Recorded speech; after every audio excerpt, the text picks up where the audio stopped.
కేంద్ర ఎన్నికల సంఘం మరో వివాదంలో చిక్కుకుంది. ఈసారి ఏకంగా కేరళ బీజేపీ యూనిట్ ముద్రతో ఉన్న ఎన్నికల సంఘం లేఖ ఆన్లైన్లో ప్రత్యక్షమవడంతో వివాదం చెలరేగింది. ఎన్నికల సంఘం అధికారిక గుర్తుకు బదులుగా కేరళ బీజేపీ స్టాంప్ కలిగున్న అఫిడవిట్ను సిపిఐఎం ఎత్తిచూపిన తర్వాత ఈ వివాదం తీవ్ర రూపం దాల్చింది.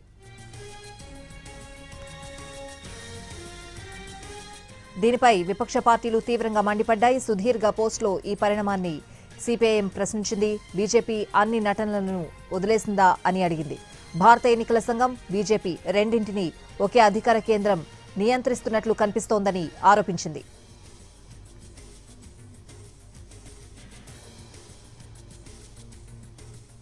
దీని కాంగ్రెస్, కేరళ, ఏపీ శాఖలు సైతం రీపోస్ట్ చేశాయి. ఏం జరుగుతుందో అందరికీ ఈ ట్వీట్తో అర్థమవుతుందన్నాయి.